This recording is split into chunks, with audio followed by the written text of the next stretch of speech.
হাসপাতাল থেকে গোপন স্থানে ফিরেছেন ওবায়দুল কাদের। জনগণের বিশ্বাস, আগামী নেতৃত্বে তারেক রহমান, বলছেন শামসুজ্জামান দুদু।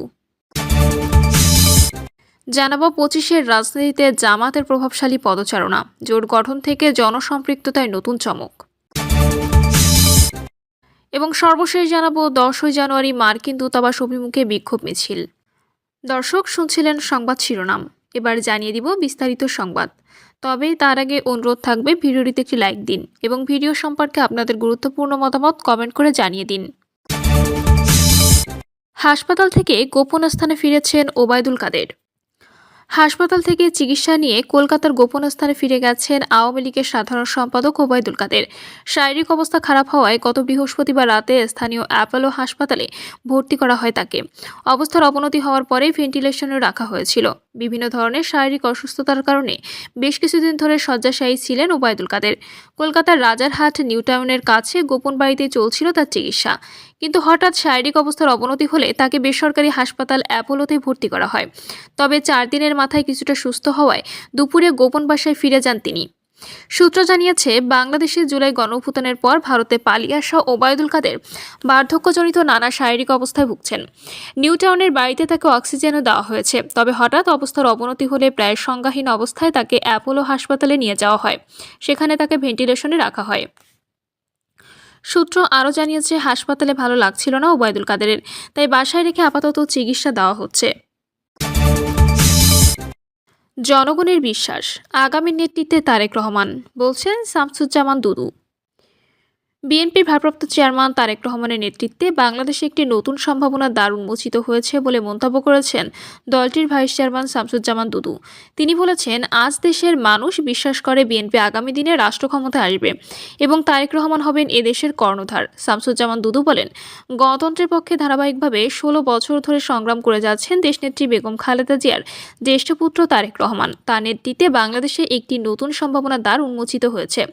আজ দেশের মানুষ বিশ্বাস করে বিএনপি আগামী দিনে রাষ্ট্র ক্ষমতায় আসবে এবং তারেক রহমান হবেন এদেশের কর্ণধার। এই বিশ্বাস শুধু অনুভূতিতে সীমাবদ্ধ নয়, নির্বাচন অনুষ্ঠিত হলেই তার বাস্তব প্রমাণ মিলবে। তাই আসন্ন 12 ফেব্রুয়ারি নির্বাচনের সুষ্ঠু, স্বাভাবিক ও গ্রহণযোগ্য করতে দেশের সকল মানুষকে ঐক্যবদ্ধভাবে সামনে এগিয়ে আসার আহ্বান জানাই।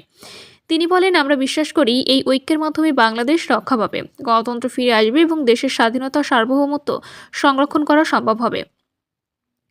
বিএনপির এই ভাইস চেয়ারম্যান বলেন, বেগম খালেদা জিয়া বাংলাদেশের ইতিহাসে এক অনন্য রাজনৈতিক ব্যক্তিত্ব। তিনি বাংলাদেশের প্রথম নারী প্রধানমন্ত্রী এবং 3 বার নির্বাচিত প্রধানমন্ত্রী। তিনি কখনো নির্বাচনে পরাজিত হননি। তিনি কখনো প্রতিহিংসার রাজনীতি করেননি। অথচ পতিত সরকারের সময় তাকে নির্যাতনের শিকার হতে হয়েছে। গুরুতর অসুস্থ থাকা সত্ত্বেও তাকে যথাযথ চিকিৎসা সেবা থেকে বঞ্চিত করা হয়েছে। 25-এর রাজনীতিতে জামায়াতের প্রভাবশালী পদচারণা, জোট গঠন থেকে জনসম্পৃক্ততায় নতুন চমক। 2025 সাল বাংলাদেশের রাজনৈতিক ইতিহাসে এক সন্ধিক্ষণ হিসেবে চিহ্নিত হয়ে থাকবে। দীর্ঘ 1 দশকেরও বেশি সময় ধরে চাপের মুখে থাকা জামায়াত ইসলামী এই বছরে তাদের সাংগঠনিক শক্তির এক অভাবনীয় প্রদর্শন ঘটিয়েছে। নির্বাচনকে সামনে রেখে দলটির সাংগঠনিক তৎপরতা, কূটনৈতিক যোগাযোগ এবং নির্বাচনী জোট গঠনের প্রক্রিয়া রাজনীতিতে নতুন মেরুকরণ সৃষ্টি করেছে। সারা বছর জুড়ে জামায়াতের বহুমুখী কর্মকাণ্ড ও কৌশলগত অবস্থান রাজনৈতিক বিশ্লেষকদের বিশেষ দৃষ্টি আকর্ষণ করেছে। বিশ্লেষকদের মতে, গত বছর জামায়াত ইসলামী প্রমাণ করেছে তারা কেবল একটি ধর্মভিত্তিক দল নয়, বরং একটি সুসংগঠিত রাজনৈতিক শক্তি। নির্বাচনী আসন সমঝোতা এবং শরিক দলগুলোর সঙ্গে কার্যকর সমন্বয় বজায় রাখাই এখন তাদের জন্য সবচেয়ে বড় চ্যালেঞ্জ। আসন্ন জাতীয় নির্বাচন বলে দেবে 1 বছরের এই কঠোর পরিশ্রম ও কৌশল কতটা সফল হয়। বছরের সবচেয়ে আলোচিত ঘটনা ছিল রাজধানীর সোহরাওয়ার্দী উদ্যান জামায়াতের ঐতিহাসিক মহাসমাবেশ। প্রশাসনের অনুমতি নিয়ে কয়েক দশকের মধ্যে এটি ছিল দলটির সবচেয়ে বড় প্রকাশ্য জামায়াত। এ সমাবেশ শুধু শক্তি প্রদর্শনী নয়, বরং রাজনৈতিক পুনর্জাগরণের এক প্রতীকী ঘোষণা ছিল। তবে সমাবেশের এক পর্যায়ে আবেগঘন পরিস্থিতির সৃষ্টি হয়, যখন জামায়াত ইসলামীর আমির মঞ্চে বক্তব্য দেওয়ার সময় হঠাৎ অসুস্থ হয়ে পড়েন। উপস্থিত লক্ষাধিক নেতাকর্মীর মধ্যে মুহূর্তে উদ্বেগ ছড়িয়ে পড়ে। তাৎক্ষণিকভাবে তাকে প্রাথমিক চিকিৎসা দেওয়া হয় এবং পরে পরে চিকিৎসকের পরামর্শে হাসপাতালে নেওয়া হয়। এই ঘটনা কর্মীদের মধ্যে এক ধরনের আবেগী ঐক্যের জন্ম দেয়, যা দলটির জনভিত্তিকে আরও সুসংহত করে। নির্বাচন সামনে রেখে জামায়াতের তৎপরতা ছিল স্পষ্ট দৃশ্যমান। এবার তারা কেবল একক শক্তির উপর নির্ভর না করে বৃহত্তর ঐক্যের দিকে মনোনিবেশ করেছেন। ইসলামী দলগুলোকে নিয়ে একটি শক্তিশালী নির্বাচনী জোট গঠনে জামায়াত প্রধান সমন্বয়কের ভূমিকা পালন করেছে। রাজনৈতিক বিশ্লেষকের মতে ইসলামী ভোট ব্যাংকে একীভূত করাই ছিল তাদের মূল লক্ষ্য। সবচেয়ে বড় চমক ছিল জামাত ও জাতীয় নাগরিক পার্টির দূরত্ব খুঁজে যাওয়া। রাজনৈতিক মতানৈক্য ভুলে এই দুই দলের নির্বাচনী সমঝোতাকে সাম্প্রতিক রাজনীতির বড় মোড় হিসেবে দেখা হচ্ছে। পাশাপাশি অলি আহমেদের নেতৃত্বাধীন লিবারেল ডেমোক্রেটিক পার্টি জামাতের নেতৃত্বাধীন জোটে যোগ দেওয়ায় জোটটির গ্রহণযোগ্যতা ও শক্তি বেড়েছে। আসন সমঝোতা নিয়ে শরিক দলগুলোর সঙ্গে দিন দরবার এখন চূড়ান্ত পর্যায়ে পড়ে রয়েছে। 2025 সালে রাজনৈতিক অঙ্গনে আরেকটি উল্লেখযোগ্য পরিবর্তন হলো বিএনপির সঙ্গে জামাতের ক্রমবর্ধমান দূরত্ব। দীর্ঘদিনের জোটসঙ্গী হলেও এবার জামাত নিজেদের একটি স্বতন্ত্র শক্তিশালী রাজনৈতিক প্ল্যাটফর্ম হিসেবে প্রতিষ্ঠা করতে চায়। আসন বণ্টন ও কৌশলগত কারণে দুই দলের মধ্যে এক ধরনের শীতল সম্পর্ক তৈরি হয়েছে। জামাত নেতাদের ধারণা, এককভাবে বা নিজস্ব জোটের মাধ্যমে তারা জনগণের কাছে আরও বেশি গ্রহণযোগ্যতা পাচ্ছেন।